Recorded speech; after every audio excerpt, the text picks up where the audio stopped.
Bueno, esto me arrancó donde no era. Ahí se ve. Sí, doctora. Ahí se ve la Muchas pantalla. gracias. Muchas gracias. Bueno, aquí no tengo ningún conflicto de interés. Todos sabemos que el edema macular diabético es una condición que se va a presentar con muchas caras. No todos los pacientes diabéticos tienen las mismas formas de presentación. Y yo he tratado como de analizar un poquito desde el punto de vista fisiopatológico por qué podría ser que los edemas sean tan diversos. Y creo que una de las razones es la posibilidad de que sean dos formas de presentación. La presentación cuando el edema es más de tipo inflamatorio y la forma de presentación cuando el edema es con un componente más de mayor compromiso vasculogénico. Entonces, si recordamos un poquito la fisiopatología del edema, sabemos que la hiperglicemia nos va a producir un aumento del PGF después de una cascada de eventos y eso nos va a producir apoptosis celular e isquemia. Pero también hay una vía en la que esa misma hiperglicemia nos va a aumentar los factores proinflamatorios, todos los que se conocen, y en ese caso hay una forma de activación en donde hay una inflamación de bajo orden que compromete también a la microglía y a las células de Müller y a los astrocitos, y que en todo caso cualquiera de las dos vías me van a producir una disfunción de la barrera endotelial y la alteración de los pericitos y de las células endoteliales que finalmente pueden producir la retinopatía diabética y el edema macular diabético. En otra forma de decirlo, o sea, pueden haber dos caminos que puede tomar la enfermedad.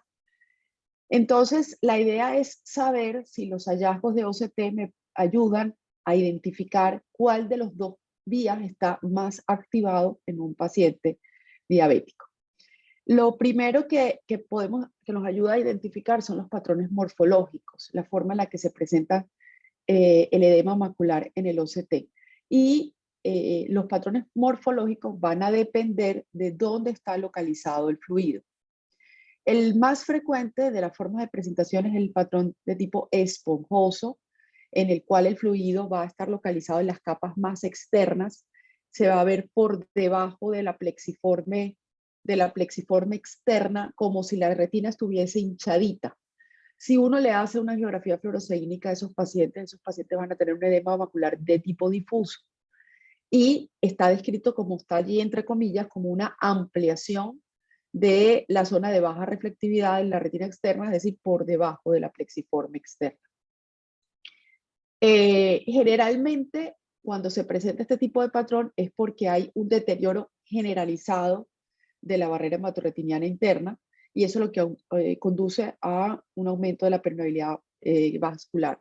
Ustedes recuerdan mejor que yo que tenemos la barrera hematorretiniana externa, que es la que está producida por las uniones estrechas de las células basales del EPR, y tenemos la barrera hematorretiniana interna, que es las uniones estrechas de las células de los pericitos y de la vasculatura de los vasos retinianos internos. Entonces, cuando hay un debilitamiento de esas uniones, se produce ese escape que se manifiesta en el OCT como esa retina esponjosa. Y por eso en la angiografía lo vemos como un edema de tipo difuso. Si nosotros pudiésemos hacer un corte histopatológico en esos pacientes, probablemente lo que veríamos comprometido es el plexo capilar profundo.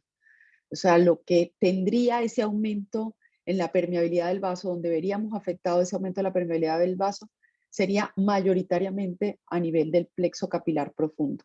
Y esto, pues, no es más que una concepción teórica, porque realmente no hay ningún tratamiento que vaya orientado a un plexo específico por ahora. Pues no sabemos si eventualmente uno sí pudiese hacer que existan terapias con acción localizada, y este sería el sitio donde necesitaríamos actuar.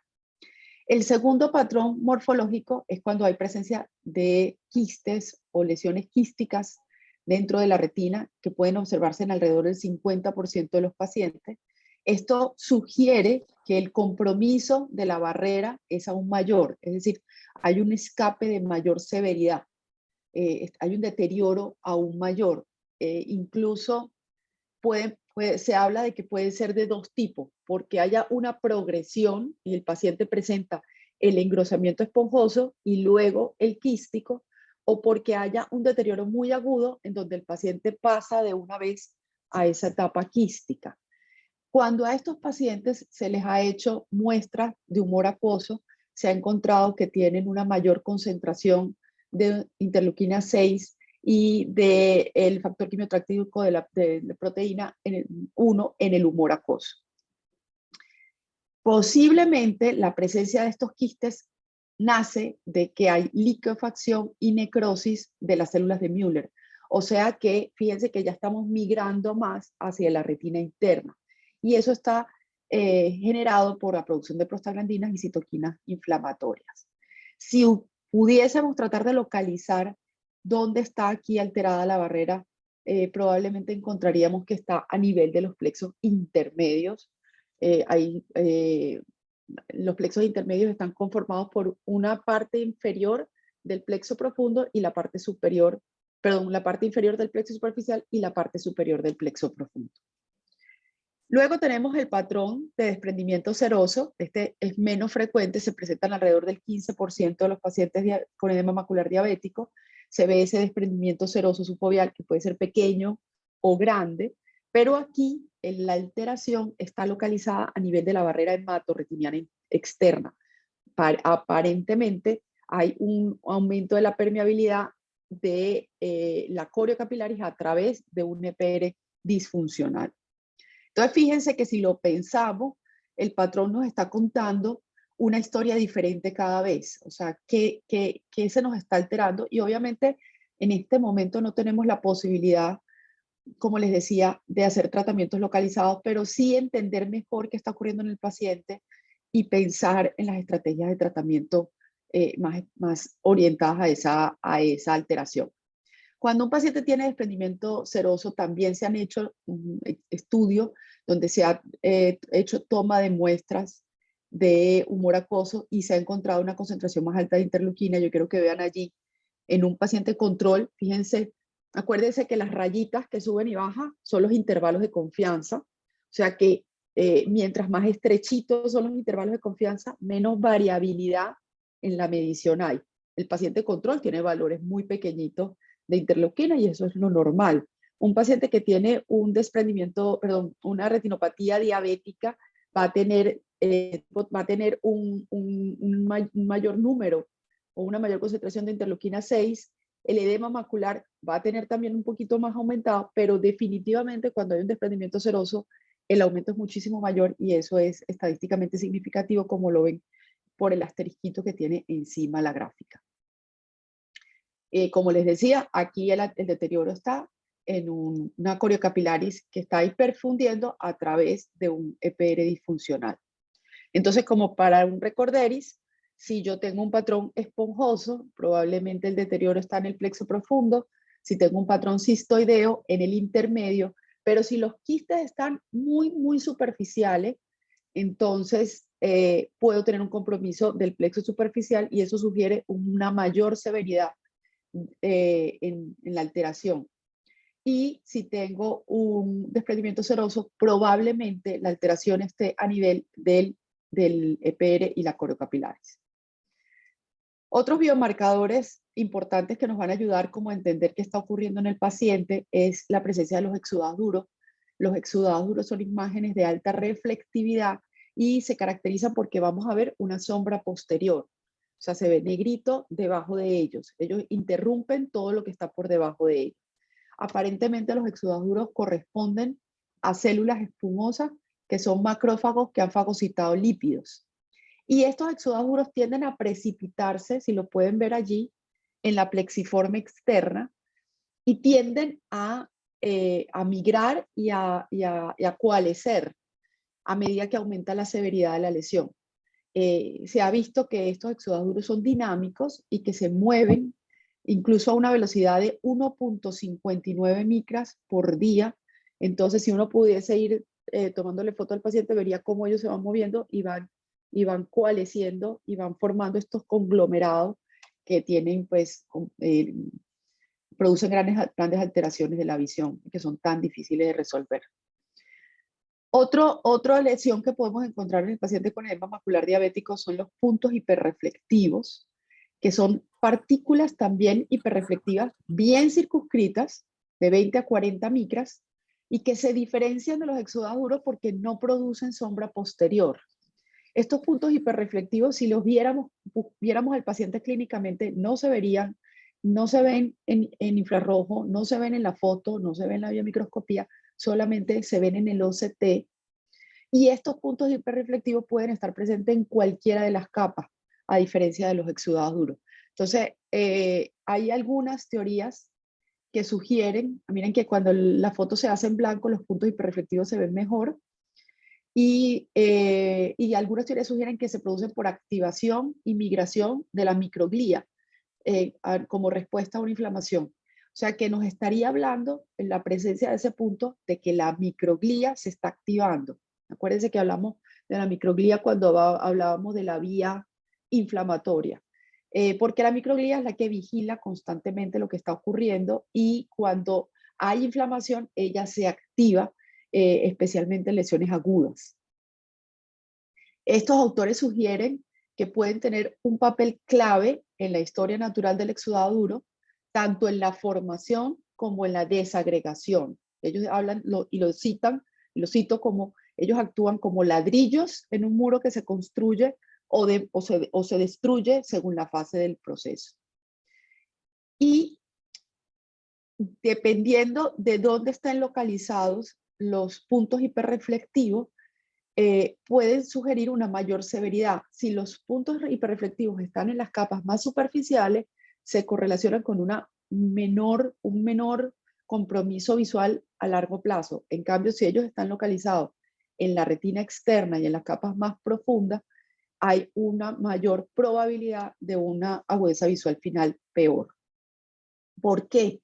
Se cree, y es lo que especulan estos autores en la discusión de este artículo, que cuando ya los puntos hiperreflectivos están por debajo de la membrana limitante externa, es porque hay un deterioro de la barrera y por tanto hay una mayor severidad del cuadro. Otra lesión que podemos identificar tanto en el BESCAN como en el angio-OCT, si disponen de un angio-OCT, es la presencia de microneurisma. Me gusta muchísimo identificar los microneurismas cuando hago el examen, porque si el paciente tiene un microneurisma muy cerca de la fobia, la respuesta a tratamiento es mucho más compleja, mucho más difícil, y algunas veces estamos tentados, dependiendo de la cercanía que tenga la fobia, a hacer hasta un tratamiento focal con láser. Y el OCT me permite identificar la estructura del microneurisma e identificar, como en este caso, si está asociado a un quiste o no, lo que me sugiere que ese microneurisma está produciendo o teniendo una exudación activa. En el angio-OCT me gusta identificarlos, como lo ven en ese diagrama, y ver ese contenido rojito de flujo que también me sugiere la actividad de esa lesión. Fíjense que en este caso, pues ese microneurisma está prácticamente en el borde de la fobia.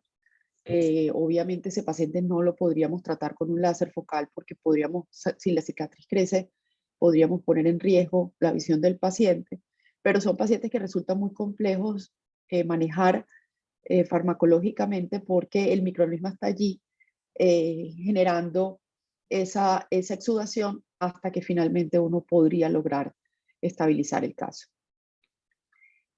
Recordemos que el microneurisma es súper importante porque hasta el día de hoy, si no hay un microneurisma, no hay retinopatía diabética. O sea, el microneurisma es el que define si hay retinopatía diabética o no. Cada vez estamos hablando más de alteraciones preclínicas, o sea, pre-microneurismas, pero hasta el día de hoy él es el que identifica la presencia de la retinopatía diabética, y el microneurisma nos habla de unos pericitos que murieron y por lo tanto se debilitó el vaso capilar y dio lugar a ese saquito. Entonces, fíjense que estamos tratando de hablar bastante de esa correlación histológica, de lo que estamos viendo y de lo que está pasando. Por tanto, el microneurisma se presenta en respuesta a isquemia y a deterioro de la perfusión retiniana. Todo esto para decirles podemos a través del OCT clasificar fisiopatológicamente el edema macular diabético. Puedo decir a través del OCT o del OCTA qué está ocurriendo y por tanto guiar la mejor opción terapéutica. Y yo pienso que sí. Yo creo que hay pacientes diabéticos que van a tener un predominio inflamatorio, un predominio de activación de la vía inflamatoria, y hay pacientes diabéticos que van a tener un predominio de la activación de la vía vasculogénica, que es la activación del VEGF y de esa cascada por ese lado, y van a haber pacientes que pueden tener mitad y mitad. Pero si nosotros logramos identificar cuáles signos predominan en uno u otro, podemos identificar qué está predominando en ese paciente. Este sería como el resumen de todo lo que les he dicho. Si pueden tomarle fotico cualquier cosa, si yo tengo un edema de tipo esponjoso, si tengo presencia de lesiones quísticas, microaneurismas, y tengo en el angio-CT presencia de bajo flujo, me tengo que imaginar que lo que se me está activando es la vía vasculogénica, y por tanto aquí lo ideal sería un anti-VEGF. Pero si por el contrario lo que tengo es edema cistoideo, fíjense que el edema cistoideo puede estar en los dos, pero tengo desprendimientos serosos y tengo la presencia de puntos hiperreflectivos, entonces probablemente lo que está predominando en ese paciente es la vía inflamatoria, y en ese caso lo ideal sería el manejo esteroideo con un Ozurdex, con una dexametasona. Entonces, fíjense cómo nos pueden ayudar esos pequeños signos a identificar cuál de las dos vías podría estar predominando en ese paciente.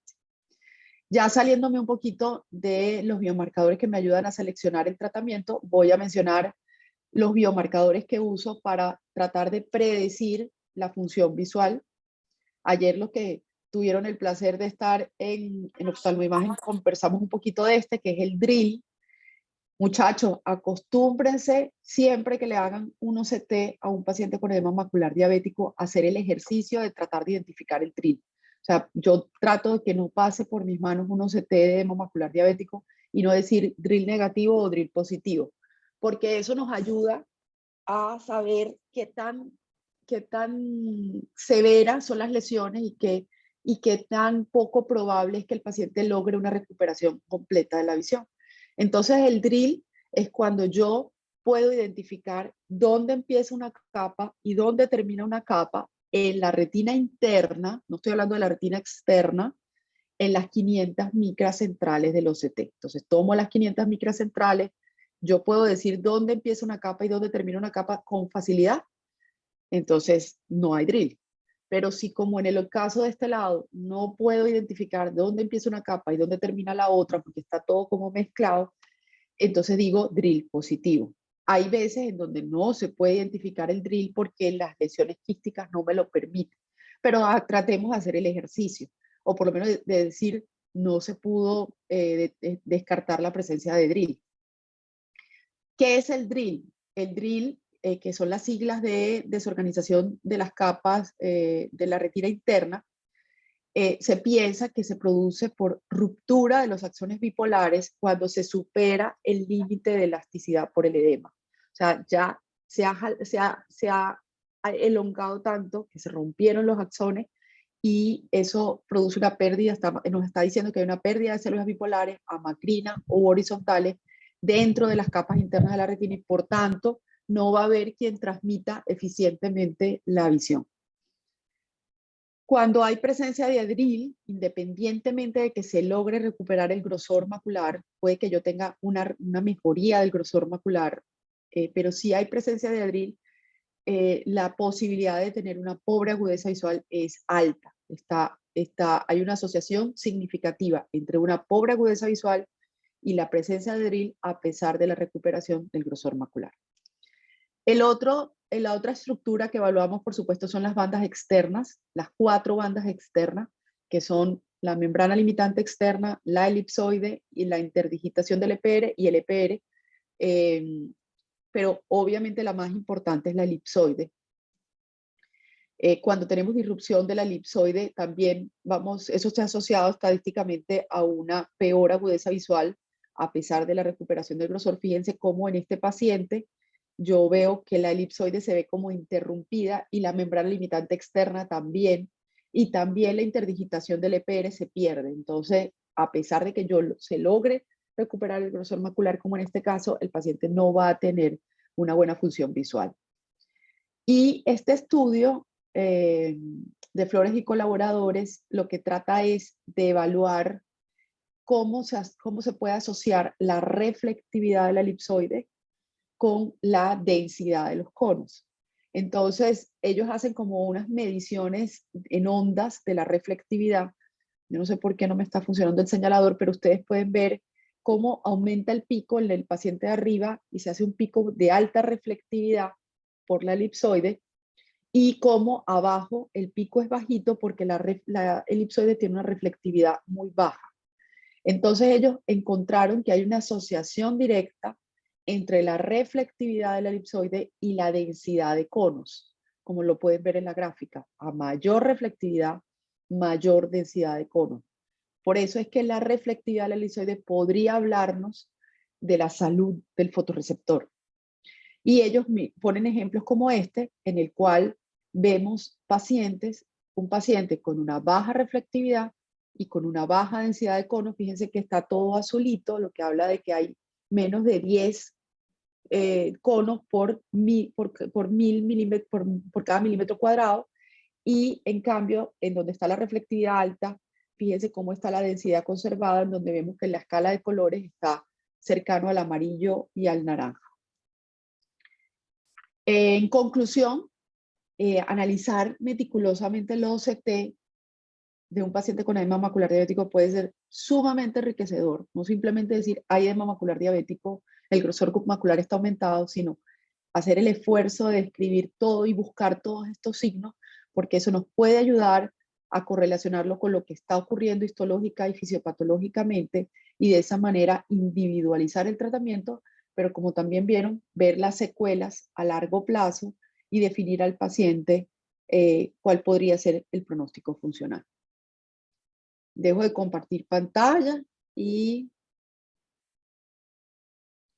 escucho si tienen en la audiencia alguna pregunta o algún comentario. Carito, buenos días. Hola, dime, buenos días. Aquí estaba tratando de meterme en el mundo de la retina por un ratito.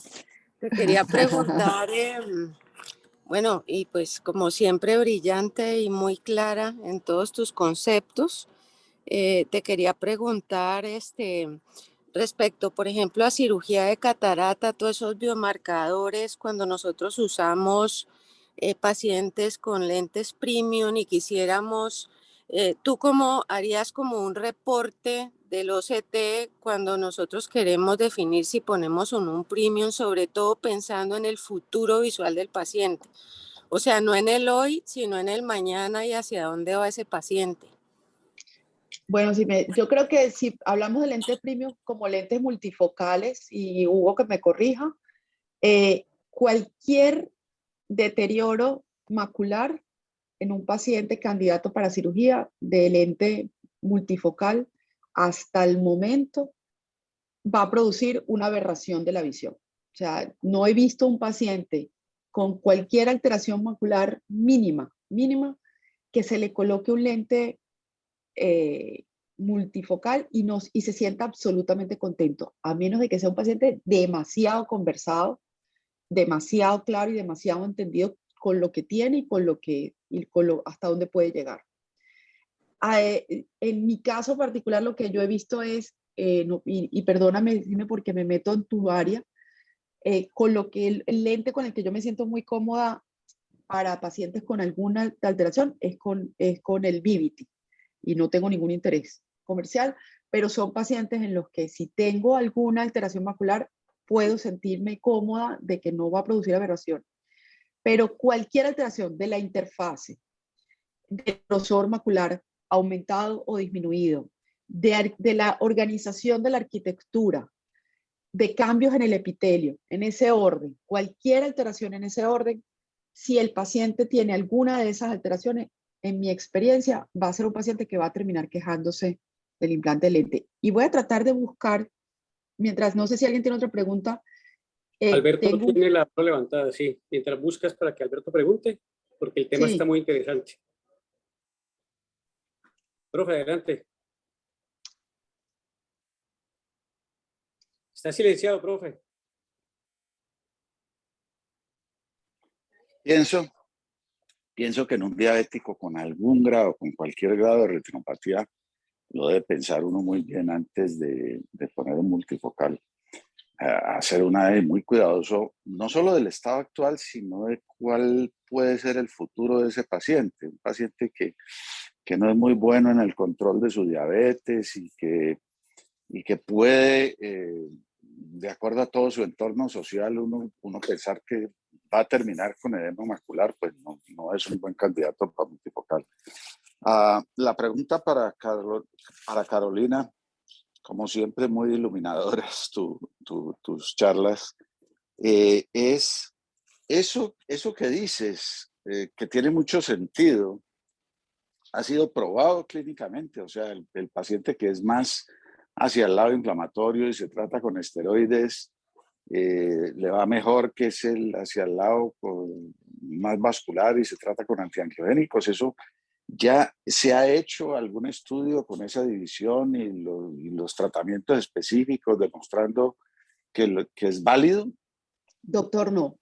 Hay muy poquitos papers que hablan de esa clasificación como fisiopatológica, le digo yo porque no se me ocurre otro término, y son como reviews de muchos estudios in vitro que lo sugieren, lo plantean como teoría, pero realmente no hay un estudio que diga, bueno, voy a hacer el OCT, voy a identificar cuál de estas dos rutas puede estar predominando y voy a tratarlo de esta manera o de otra a ver si me va mejor. Eso no lo hay. Yo A lo he menos que estado Carolina lo produzca, pues. sí, o todos lo produzcamos, pero realmente no hay una evidencia suficiente. Pero creo que es algo que todos intuitivamente lo hemos hecho, pero no lo hemos hecho concienzudamente. O sea, que concienzudamente yo diga, venga, voy a ver el OCT, lo voy a identificar y me voy a ir por este lado o por el otro y vamos a hacerlo en un estudio serio. Yo no, pero realmente no hay. Y si lo buscan, los muchachos lo buscan, van a encontrar muy poquita información. Estoy buscando un caso, pero se los voy a mandar y se los voy a compartir con Hugo, de un paciente que había tenido el antecedente de una oclusión venosa. Y me lo mandó Jorge y me dijo, Caro, le podemos colocar el Panoptis y el lente multifocal. Y yo lo revisé y la mácula estaba perfecta, pero el angio-CT me mostró efectivamente que había habido una oclusión en esa zona, pero la mácula estaba perfecta. Yo le dije, ahora no hay ninguna contraindicación, a ese paciente se le colocó un Panoptis y cuando el paciente quejándose y lo revisamos, hizo una membrana epirretiniana impresionante. Obviamente la membrana epirretiniana se operó, el paciente nunca quedó contento, o sea, es de esos pacientes, además papá de una amiga, de esos pacientes que siempre se quejan y yo decía, la mácula estaba perfecta, tengo el antes y tengo el después, estoy tratando de buscarlo y se los voy a enviar porque me parece muy bonito.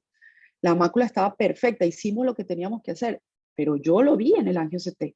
Ahí había un compromiso vascular, había sido una oclusión de rama, había habido un compromiso vascular, esa mácula o esa perfusión de la mácula no estaba al 100% y probablemente, a pesar de que fue una cirugía, pues ustedes conocen que Jorge es muy buen cirujano, perfecta, sin complicaciones, no fue una cirugía inflamada, a pesar de eso, como que la perfusión de la mácula, mi teoría es que no toleró ese mínimo grado de inflamación y respondió generando una membrana epirretiniana que pues todavía seguimos cargando a cuesta. Estaba buscando la imagen y me comprometo a enviárselas porque es muy bonito.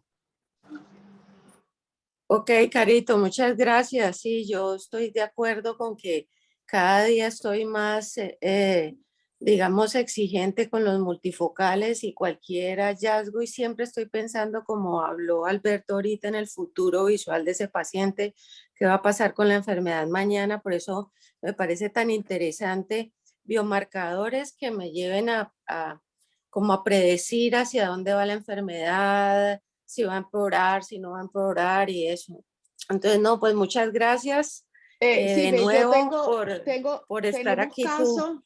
Tenemos casos que, por ejemplo, pacientes diabéticos bien controlados, que uno los ve físicamente deportistas, buen peso, como digo yo, no cuello corto, porque pues, son como factores que me sugieren que el estatus vascular del paciente puede estar bien, con su hemoglobina glicosilada bien, presión bien, pues todo en general, todo te dice que el paciente está bien. Y tengo un doctor, que es el doctor Jaime Arango, que le gusta a ese paciente pedirle el angio-CT de mácula. Y a veces en esos pacientes hemos encontrado, no todo el mundo es tan juicioso a un paciente sin retinopatía diabética, ojo, sin retinopatía diabética, le pide el angio-CT y encontramos que la mácula tiene un deterioro de la perfusión, o está más grande de lo normal, está irregular, verticalizada, no es circular. Y decimos, Jaime, ojo, porque este paciente, a pesar de que no tiene un microaneurisma, no tiene una retinopatía diabética, aquí hay algo. Y ya queda como en conversación de ellos, no sé en qué ha parado eso, si se ha colocado o no se ha colocado y qué pasa con el futuro de ese paciente, pero incluso en pacientes sin retinopatía diabética evidente y que se le va a hacer una inversión a un lente multifocal, yo sería partidaria de hacerle un angio-CT si lo tienen disponible, para ver cómo está la perfusión de la mácula, porque es clave en el rendimiento del lente.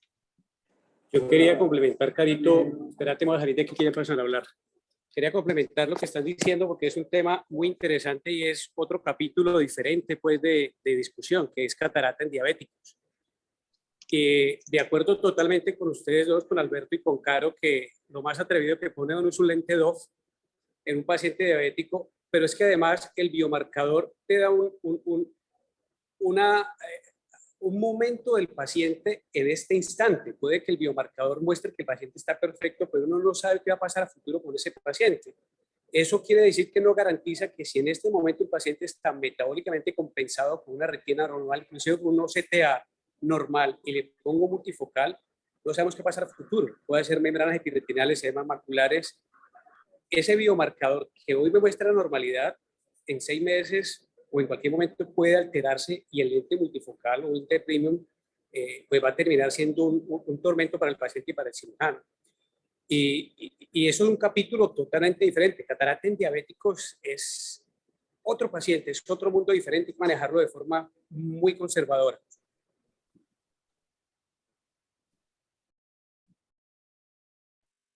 Bueno, no conseguí el No sé si paciente que alguien le tiene alguna sería otra pregunta mostrar. para Caro, para aprovecharla porque ya le va a tocar volarse para acá, para el auditorio. Y no me he peinado. Sí, no, solo un último comentario, porque también he tenido la experiencia, ya que Jimena trajo el tema de los multifocales en problemas maculares, pues que también tenemos que ser conscientes de que le estamos operando las cataratas a los viejos y le estamos poniendo multifocales a los viejos que también hacen degeneración macular. Entonces tampoco se puede poner uno como tan estricto en pensar, pues tengo que ser futurólogo y ver que a este paciente nunca le vaya a dar nada en la mácula, porque un porcentaje de esos pacientes de multifocales que se operaron a los 60, 65 años, 10, 15 años después, hacen la degeneración macular. Y entonces uno dice, ¿fue una decisión equivocada? ¿Se perdió el multifocal? Pues no, le sirvió durante un tiempo, pero uno tiene que saber que va a haber un porcentaje de los pacientes donde en retrospecto, pues uno va a poder decir es problema. Y lo comento porque tuve un paciente en esa circunstancia, ¿no? Que tenía 20, 25, le puse un multifocal y como 2, 3 años después había empeorado la degeneración, ya estaba como en 20, 40 y me vino a reclamar, pues entonces, ¿para qué me puso un multifocal? Y llevaba 2, 3 años con muy buena multifocalidad y leyendo. Entonces, nosotros mismos nos podemos como, si nos ponemos demasiado críticos y demasiado estrictos con ese concepto, pues nos podemos como clavar el cuchillo de comenzar a Doctor, juzgarnos de que estamos sí, haciendo las cosas muy mal. De acuerdo que diabetes es otro territorio, pero tengan en cuenta eso, pues uno no le sí, puede garantizar la mácula a nadie sí. que le pone un multifocal, ¿no? Yo he tenido esta conversación muchas veces y yo digo, pues si yo tengo 60 años y me voy a poner un lente y me encuentran 3 drusas, 4 drusas, 5 drusas, ¿qué lente me pongo, no? Yo estoy de acuerdo con usted, creo que es uno, hacer una buena evaluación del paciente, asegurarse la severidad de las lesiones. Si yo tengo una degeneración temprana con algunas drusas, obviamente pues el riesgo de progresión, el paciente tenga 70, 80 años, el riesgo de progresión va a ser lento y probablemente pues puede que hasta se muera y todavía no ha progresado la degeneración, pero cada vez tenemos expectativas de vida más largas, entonces es estimar el riesgo en ese paciente y dos, hacer una buena evaluación.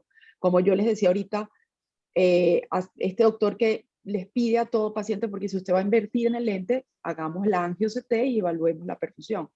En el caso de la degeneración es más o menos lo mismo, hagamos un buen examen, identifiquemos las lesiones, estimemos el riesgo y definamos y tomemos la decisión en conjunto para que usted sepa que esto está presente y cuál es el riesgo de progresión y qué puede pasar a futuro.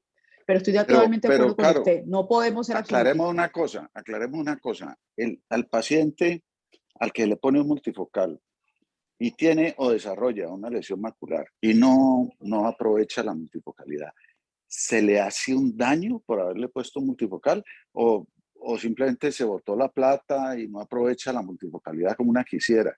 Pero realmente se le hace un daño, porque yo no creo que uno le haga un daño, o sea, que si tuviera un monofocal estaría viendo mucho mejor. No, simplemente se perdió la plata y el esfuerzo de la multifocalidad, porque es que también veo como una evolución hacia esa idea de que como que el multifocal le hiciera un daño al paciente. Yo no creo, pues, no sé qué piensas.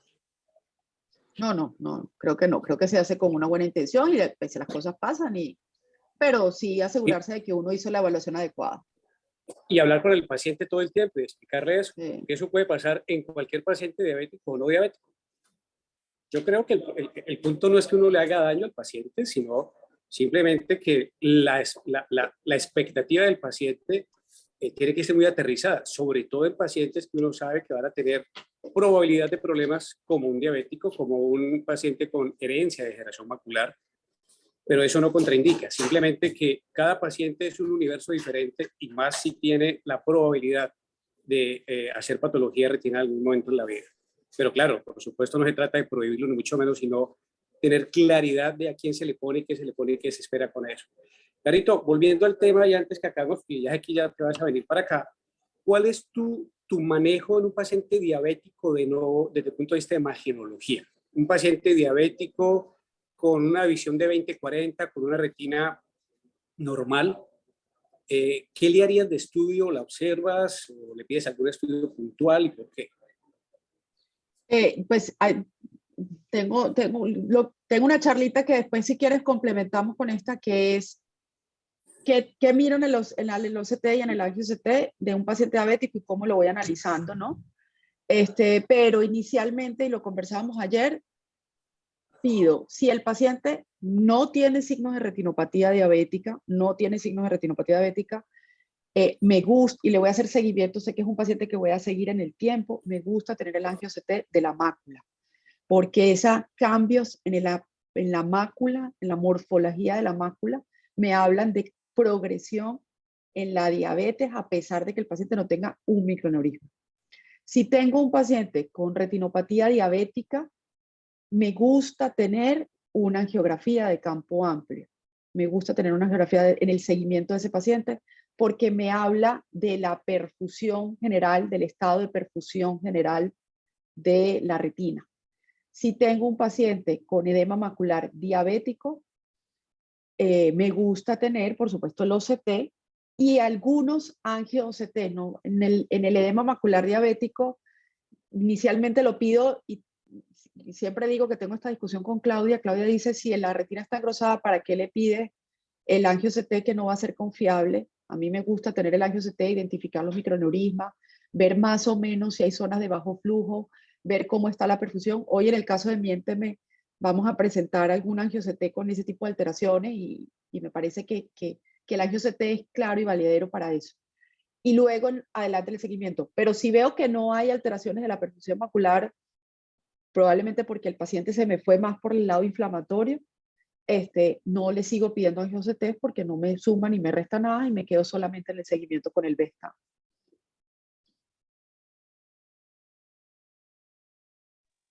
Muchísimas gracias por tu tiempo. Muchas gracias a todos por la asistencia, con los que preguntaron, que eso enriquece mucho. Vamos a tener que colgar antes porque Caro está en otro sitio fuera del centro de eventos, entonces para que llegue a tiempo, pues yo creo que ya podemos ir cortando. Y de nuevo, muchísimas gracias a todos.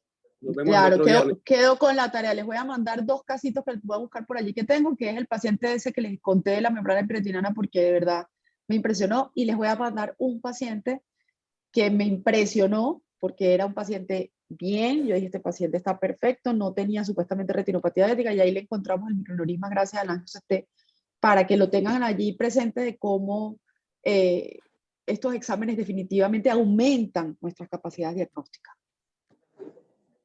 Marta Dolly. Sí, doctor, buenos días. Yo quería preguntarle a la doctora, lo que pasa es que realizar la angiotomografía cuando hay esas opacidades de más de 2 cruces es muy difícil. Entonces, ¿qué tan confiable es? Porque el paciente no aguanta mantener el ojo abierto mientras el equipo hace el recorrido, el barrido. ¿Cuál equipo tienes acceso tú, Marta Dolly? El Tritón. El Tritón. Sí, no, el tema de las opacidades es muy complejo en el angiocetés, pero tratar de correlacionar un poquito que si lo que estamos viendo es una sombra por la opacidad o verdaderamente un área de bajo flujo. Tratar en lo posible, pero si el paciente tiene demasiadas opacidades, simplemente no, el examen no genera más confusión, sí. Okay, doctora, yo voy a aprovechar la pregunta de Marta Dolly para complementar algo que se discutió bastante ayer y se recomendó mucho en el primer día del evento.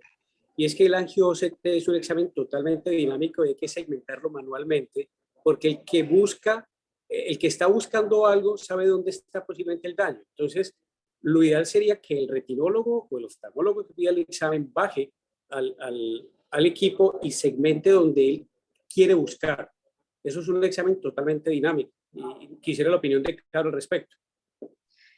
En Clofan los OCTs los hacen los técnicos, pero los angio-OCTs lo hacemos nosotros. Pues, en Clofan se hace así. Entonces, digamos que nos queda muy fácil hacer eso que tú estás diciendo. Yo pienso que es un examen que requiere demasiado conocimiento de anatomía para hacer un buen análisis y sí hay que tener la información de qué se está buscando. Entonces, estoy totalmente de acuerdo contigo. O sea, es un examen demasiado dinámico, movilizar, porque estamos visualizando algo en 3D. Entonces, creo que es demasiado operador dependiente para tener un examen que realmente sea valedero. Muchas gracias, Caro. Bueno, Carito, de nuevo muchísimas gracias. Nos vemos Seguida aquí. Nos vemos. Muchas gracias a todos. Gracias a todos. Semana. Un abrazo, cuídense mucho, rico verlos aunque sea por pantalla.